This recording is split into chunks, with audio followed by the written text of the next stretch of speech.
There is every possibility. అదే కాకుండా ఆ సినిమాకు విపరీతమైన ప్రచారం తీసుకొచ్చే క్రమంలో కూడా వీళ్ళు టీ కప్పులో తుఫాన్ లాంటి ఇట్లాంటి గేమ్ ఆడినా కూడా ఆశ్చర్యపోవాల్సిన అవసరం లేదు. ఎందుకంటే మోహన్ బాబు క్యారెక్టర్ అటువంటిది.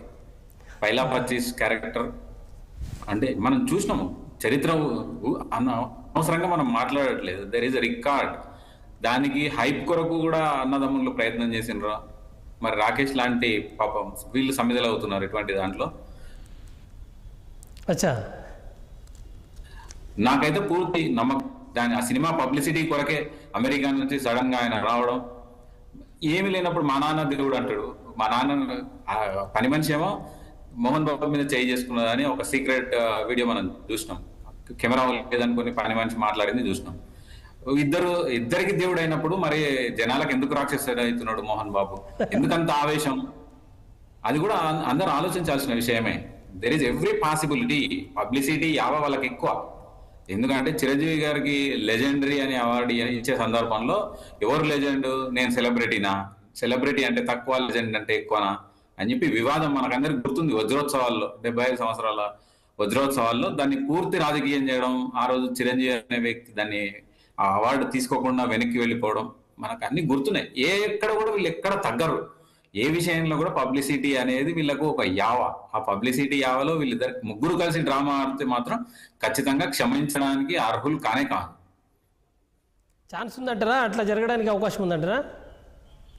I hope there is every possibility. ఎందుకంటే వాళ్ళెవరు ఒక గేమ్ క్రియేట్ చేస్తున్నారు తప్ప ఆస్తిపాస్తులకు డీటెయిల్స్ బయటకు పెట్టట్లేదు. 1500 విద్యా సంస్థలు ఉన్నాయని చెప్తారు, 1000 కోట్ల రూపాయలు అని చెప్తారు. 1000 కోట్ల రూపాయలు ఉంటే ఎవరికి అవసరం? ఎవరికి ఇస్తున్నారు?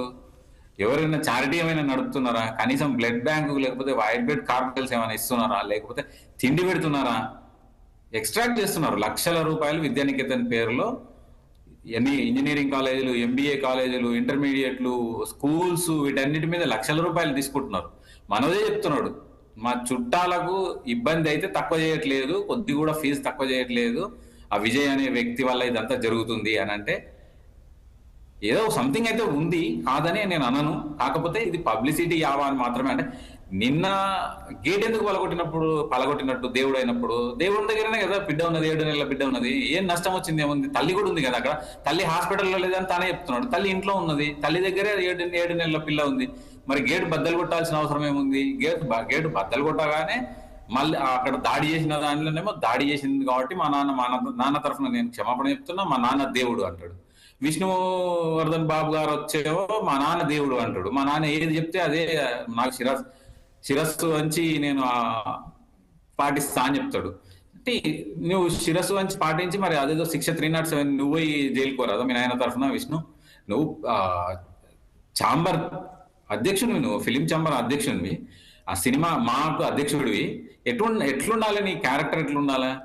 అసలు చిన్న పిల్లలు వీళ్ళు మెదడు ఖచ్చితంగా చెప్పగలుగుతా నేను, ఎదగలేదు. వీళ్ళకు ఎదగలేని పరిస్థితుల్లో ఒక మూస ధోరణిలో సెకండ్ జనరేషన్ సినిమాల్లో కాబట్టి వీళ్ళు ఏది చేసినా చెల్లుతుంది, ఏది చేసినా నడుస్తుంది. ఆ ప్రాస, ఆ ఉచ్చారణ కూడా స్పష్టంగా ఉండదు విష్ణు అనే వ్యక్తికి.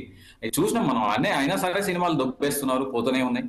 వాళ్ళు ఎక్కడ బౌన్సర్లతో తిరుగుతున్నారు, చుట్టూ బౌన్సర్లు. ఎందుకంటే మీకు తప్పు చేయనప్పుడు మీకు బౌన్సర్లు ఎందుకు? కేవలం ఇంట్లో కూడా బౌన్సర్లా.